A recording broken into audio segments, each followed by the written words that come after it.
한반도를 감싸는 새벽의 어둠 속 서울 용산의 국방부 청사의 긴박한 분위기가 감돌았습니다. 대형 스크린에는 동아시아 해역의 최신 위성 사진과 적군의 움직임이 깜빡였습니다. 화면 속 빨간 점들은 북한의 미사일 기지와 중국의 군사적 확장이 만들어낸 긴장감을 드러내고 있었죠. 여기 한국이 어떤 역할을 맡게 될지 아나? 브론슨 사령관이 조용히 물었습니다. 단순히 방어 기지가 아니겠죠.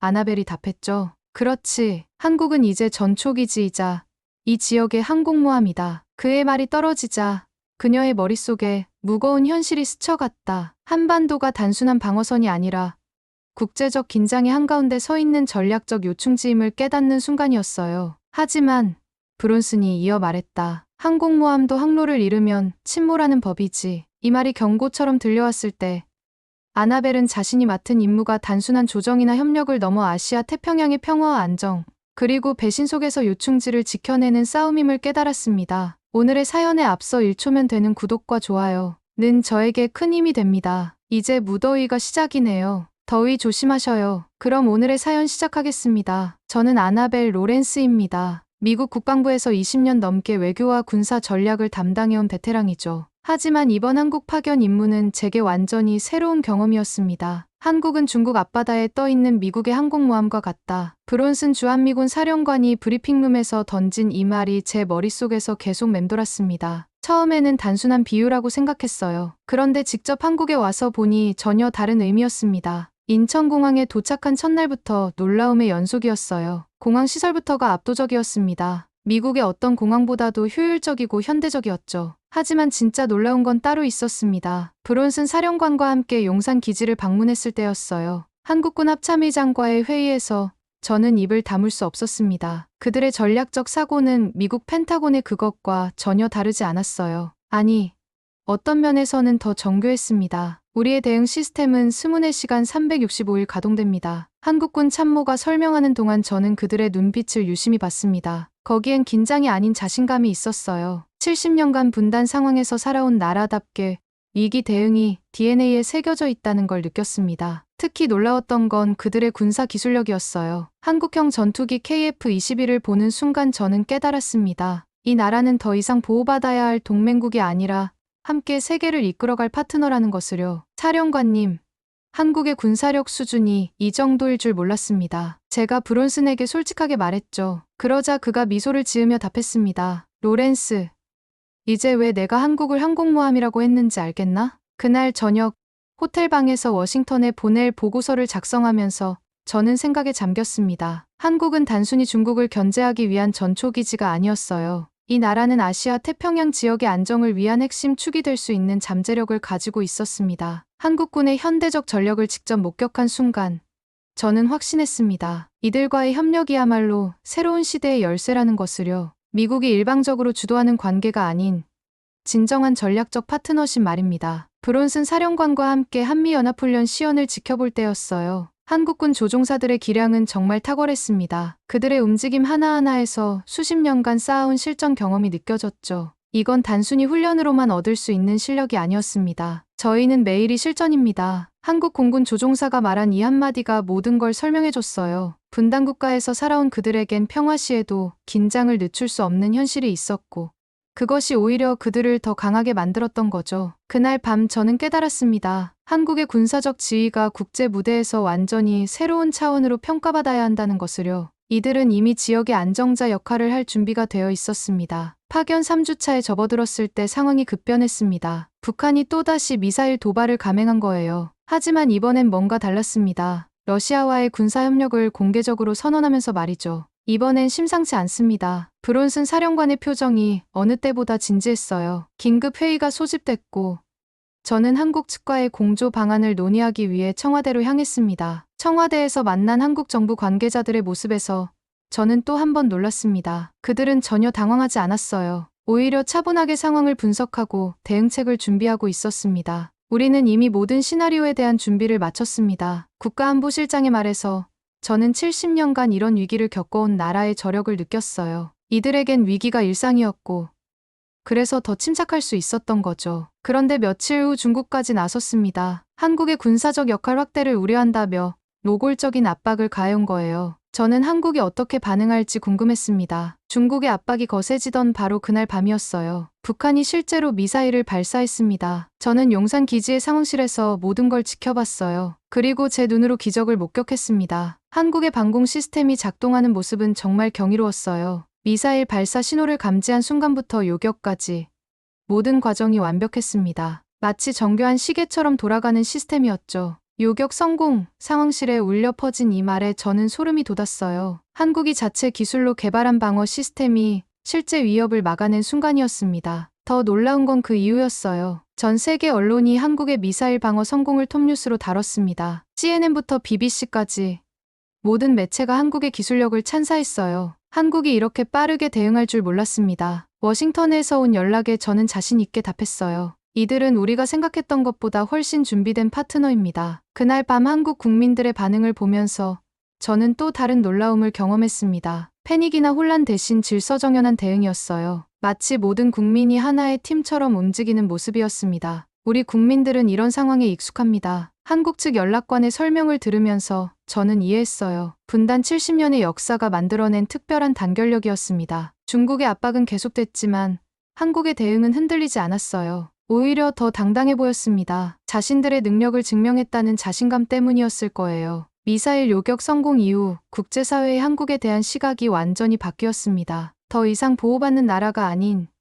지역 안정에 기여하는 핵심 국가로 인식되기 시작했어요. 그날 저는 브론슨 사령관에게 말했습니다. 사령관님, 한국과의 협력 가능성을 확신합니다. 이들은 우리가 찾던 진정한 파트너예요. 그의 대답이 지금도 기억에 선명해요. 로렌스, 이제 한국이 왜 아시아의 항공모함인지 알겠지? 한 달이 지나면서 새로운 도전이 시작됐습니다. 한미일 군사협력 확대 논의가 본격화되면서 예상치 못한 복잡한 상황이 펼쳐진 거예요. 일본과의 협력 강화는 군사적으로는 필수였습니다. 하지만 한국 내부에서는 과거사 문제 때문에 반발이 거셌어요. 저는 이 딜레마를 어떻게 해결할지 고민에 빠졌습니다. 로렌스님, 우리 국민 정서를 이해해주세요. 한국 외교부 관계자가 조심스럽게 말했어요. 그 순간 저는 깨달았습니다. 군사적 논리만으로는 해결될 수 없는 문제라는 것을요. 한국 시민들의 시위 현장을 직접 봤을 때 저는 충격을 받았어요. 하지만 그들의 목소리에 귀 기울이면서 오히려 희망을 발견했습니다. 이들은 무조건 반대하는 게 아니라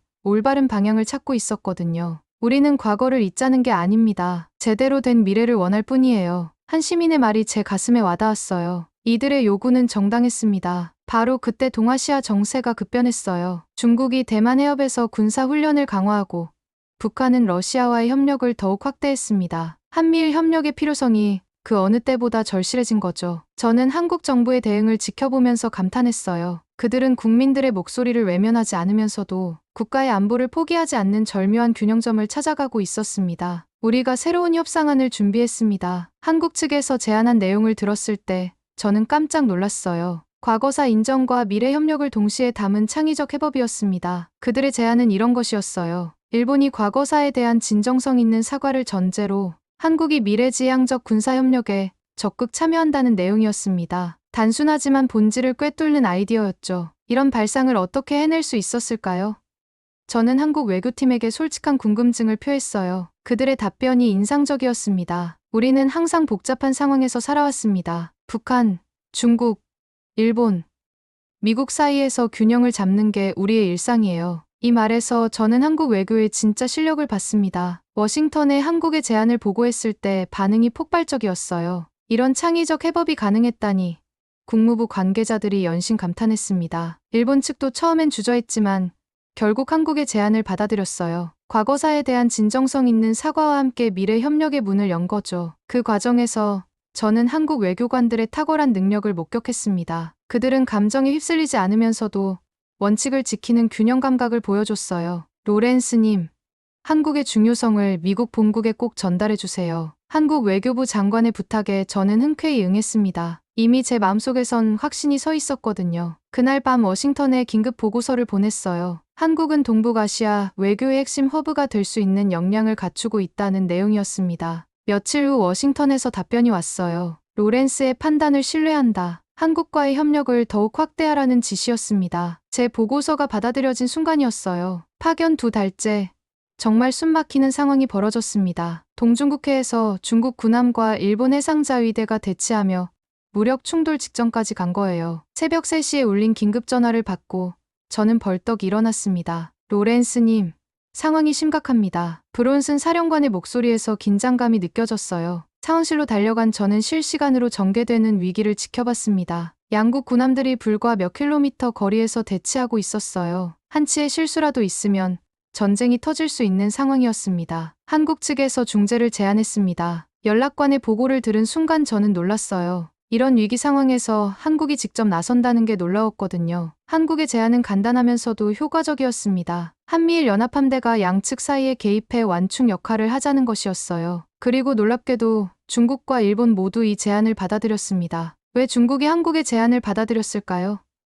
제가 궁금해하자 한국 해군 제독이 설명해줬어요. 우리는 중립적 입장에서 중재자 역할을 해왔습니다. 양쪽 모두 우리를 신뢰하고 있어요. 한미일 연합함대가 출동하는 모습을 보면서 저는 전율을 느꼈습니다. 한국 해군이 선두에 서서 전체 작전을 지휘하고 있었거든요. 이들의 리더십이 빛나는 순간이었어요. 우리가 중심이 되어 평화를 지키겠습니다. 한국 해군 작전사령관의 말에서 저는 새로운 한국을 봤어요. 더 이상 보호받는 존재가 아닌 평화를 만들어가는 주체였습니다. 작전 진행 과정에서 한국군의 뛰어난 조율 능력을 목격했어요. 미군과 자위대 사이의 미묘한 입장 차이까지 세심하게 고려하며 완벽한 협력을 이끌어낸 거죠. 한국군의 지휘 능력이 이 정도일 줄 몰랐습니다. 일본 해상자위대 지휘관도 감탄을 금치 못했어요. 실제로 한국이 동맹국들을 이끌어가는 모습은 인상적이었습니다. 위기가 절정에 달했을 때 한국의 중재안이 빛을 발했어요. 양측 모두 체면을 잃지 않으면서 물러날 수 있는 해법을 제시한 거죠. 이건 정말 탁월한 외교적 센스였습니다. 평화적 해결을 위한 한국의 노력에 감사한다. 중국 측에서 온 메시지를 보면서 저는 깨달았어요. 한국이 진정한 지역 리더로 성장했다는 것을요. 일본 측도 마찬가지였어요. 한국의 중재 덕분에 불필요한 충돌을 피할 수 있었다며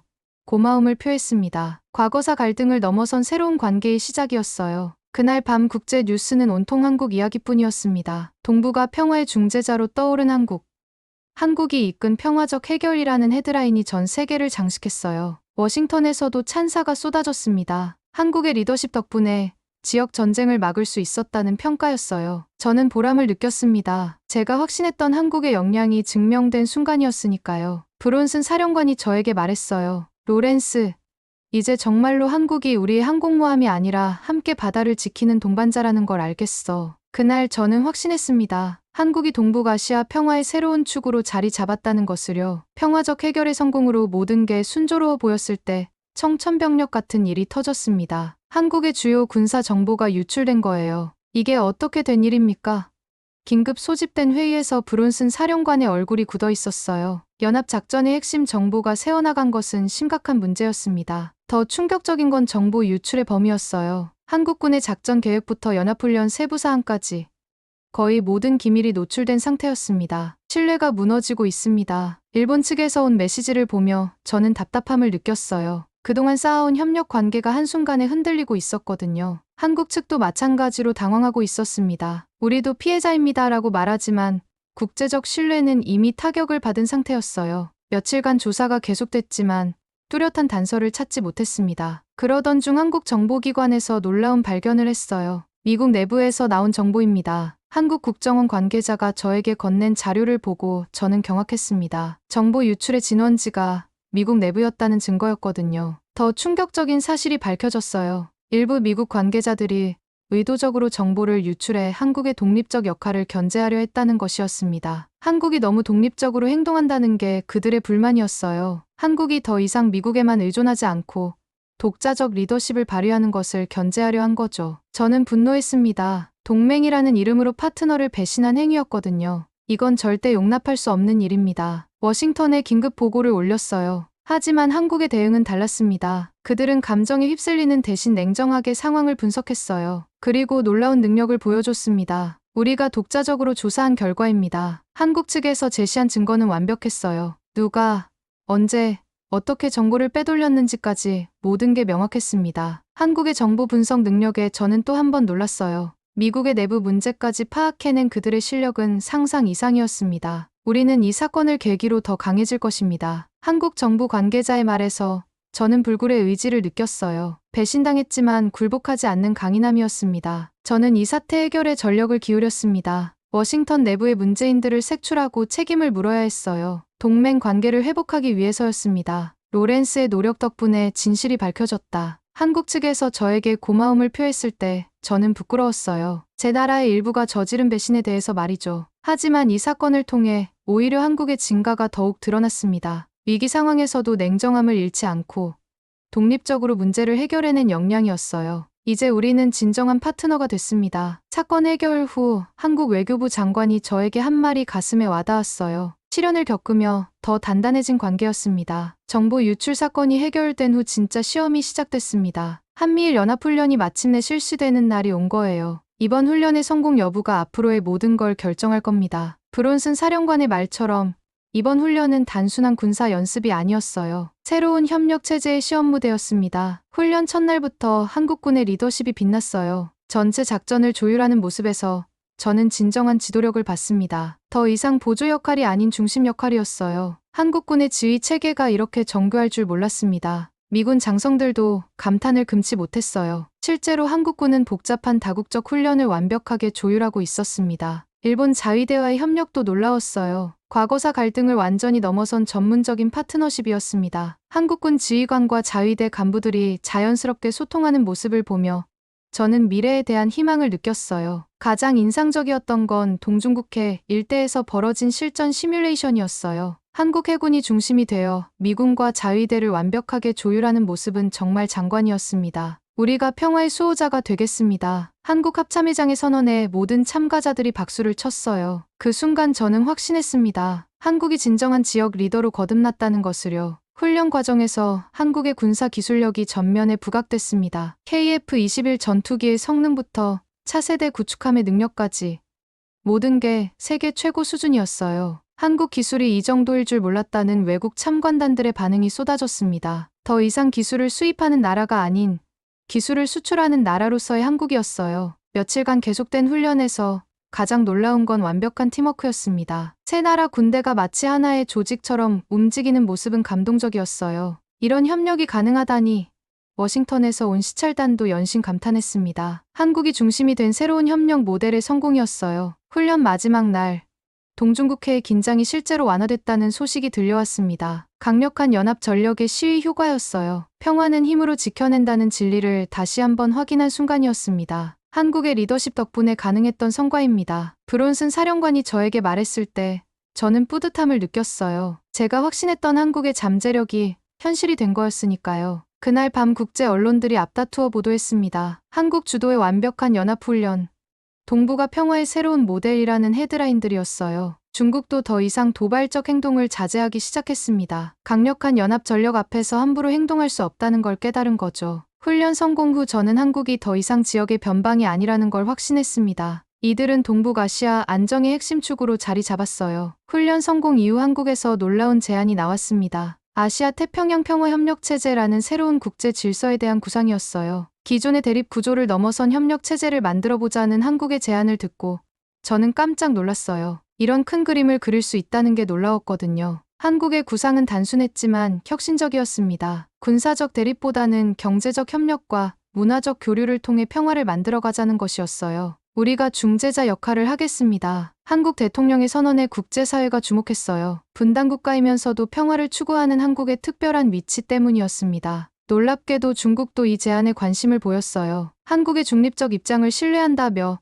참여 의사를 밝힌 거죠. 이건 정말 예상치 못한 반응이었습니다. 일본도 마찬가지였어요. 한국과 함께라면 새로운 협력이 가능하다며 적극적인 자세를 보였습니다. 과거사 문제를 넘어선 미래지향적 관계의 시작이었어요. 미국 본토에서도 한국의 제안을 환영했습니다. 한국이 제시한 평화 모델이 인상적이다라는 워싱턴의 반응이 왔어요. 저는 한국 정부와 함께 이 구상을 구체화하는 작업에 참여했습니다. 몇 달간의 준비 끝에 정말 놀라운 결과물이 나왔어요. 아시아 태평양 평화협의체 창설 선언문을 보면서 저는 감동했습니다. 군사적 대립을 평화적 협력으로 바꾸는 구체적 로드맵이었거든요. 가장 인상적이었던 건 한국의 역할정의였어요. 평화의 조정자이자 협력의 촉진자라는 표현이 한국의 정체성을 완벽하게 나타냈습니다. 창설 회의가 서울에서 열렸을 때 전 세계가 주목했어요. 분단의 상징이었던 서울이 평화의 중심지로 거듭나는 역사적 순간이었습니다. 한국은 더 이상 동맹의 보조자가 아닙니다. 진정한 전략적 중심지입니다. 제가 워싱턴에 보낸 최종 보고서의 핵심 문장이었어요. 회의 성공 후 국제 언론들의 반응이 폭발적이었습니다. 한국이 이끈 평화혁명, 동북아의 새로운 중재자라는 찬사가 쏟아졌어요. 한국 국민들의 반응도 뜨거웠습니다. 자국이 평화의 리더로 인정받는다는 자부심이 대단했어요. 분단의 아픔을 평화의 희망으로 바꾼 순간이었습니다. 브론슨 사령관이 저에게 말했어요. 로렌스, 우리가 한국을 항공모함이라고 했던 게 틀렸어. 이들은 항공모함보다 훨씬 큰 존재야. 저도 동감했습니다. 한국은 단순한 군사 기지가 아니라 평화와 협력의 허브로 거듭났어요. 이보다 더 큰 성공이 어디 있겠습니까? 그날 밤 저는 깨달았습니다. 한국의 평화적 리더십이야말로 21세기 국제사회가 나아갈 방향이라는 것을요. 파견 임무를 마치고 워싱턴으로 돌아가는 날이 왔습니다. 6개월간의 한국 체류는 제 인생에서 가장 의미 있는 시간이었어요. 공항으로 향하는 차 안에서 지난 시간들이 주마등처럼 스쳐갔습니다. 처음 한국에 왔을 때의 의구심부터 지금의 확신까지 정말 많은 변화가 있었어요. 로렌스님의 노력 덕분에 한미 관계가 새로운 차원으로 발전했습니다. 배웅 나온 한국 관계자의 말에 저는 겸손해졌어요. 오히려 제가 더 많이 배웠거든요. 비행기에서 마지막 보고서를 작성하면서 저는 신중하게 문장 하나하나를 다듬었습니다. 이 보고서가 앞으로의 한미 관계를 좌우할 수 있었거든요. 한국은 21세기 아시아 태평양 전략의 핵심 파트너입니다. 보고서의 첫 문장부터 저희 확신이 담겨 있었어요. 워싱턴에 도착해서 국방부 고위 관계자들과 브리핑을 했을 때 반응이 뜨거웠습니다. 한국의 잠재력을 이렇게 평가한 보고서는 처음이다라는 말까지 나왔어요. 한국과의 동맹 강화가 미국의 국익에 절대적으로 필요하다는 제 제안을 국방장관이 직접 승인했습니다. 한국에 대한 인식이 완전히 바뀐 순간이었어요. 몇 주 후 한국에서 좋은 소식이 들려왔습니다. 아시아 태평양 평화협의체가 정식 출범했다는 것이었어요. 한국이 사무국 역할을 맡게 됐다고 했습니다. 국제 언론들의 반응도 놀라웠어요. 한국, 아시아의 새로운 리더로 부상, 평화의 중심지가 된 서울이라는 헤드라인들이 연일 쏟아졌습니다. 더 놀라운 건 한국의 국제적 위상 변화였어요. 각종 국제회의에서 한국의 목소리가 핵심적 역할을 하기 시작했습니다. 한국 모델이라는 새로운 용어까지 등장했어요. 분단과 갈등을 평화와 협력으로 바꾼 한국의 경험을 다른 나라들이 배우려 했거든요. 1년 후 저는 다시 한국을 방문할 기회가 있었습니다. 그때 본 한국은 완전히 달라져 있었어요. 자신감 넘치는 국민들의 모습에서 진정한 강국의 면모를 봤습니다. 로렌스님 덕분에 우리가 더 큰 꿈을 꿀 수 있었습니다. 제외한 한국 관계자들의 인사에 저는 부끄러웠어요. 오히려 제가 한국에서 더 많이 배웠으니까요. 그날 밤 서울 시내를 걸으면서 저는 감회가 새로웠습니다. 이 도시, 이 나라가 정말로 세계 평화의 중심지가 됐다는 게 믿어지지 않았어요. 한강을 바라보며 저는 생각했습니다. 항공모함 한국이라는 표현이 이제는 맞지 않다는 것을요. 한국은 그보다 훨씬 큰 존재가 됐습니다. 지금 한국은 아시아의 항공모함이 아니라 세계 평화의 등대가 됐어요. 분단과 갈등의 상징에서 화합과 협력의 모델로 완전히 변신한 거죠. 제 다음 임무지는 유럽이었습니다. 하지만 한국에서 배운 교훈들을 꼭 활용하고 싶었어요. 진정한 파트너십이 어떤 기적을 만들어낼 수 있는지 보여주고 싶었거든요. 마지막으로 한국 친구들과 만난 자리에서 저는 약속했습니다. 앞으로도 한국과 미국의 우정을 위해 최선을 다하겠다고요. 그들의 대답이 지금도 가슴에 남아있어요. 우리도 세계 평화를 위해 더욱 노력하겠습니다. 이런 동반자를 둔 미국이 정말 행복하다고 생각했어요. 한국을 떠나면서 저는 확신했습니다. 21세기는 진정 한국의 시대가 될 거라고요. 그리고 그 변화의 작은 부분이라도 함께할 수 있어서 영광이었습니다.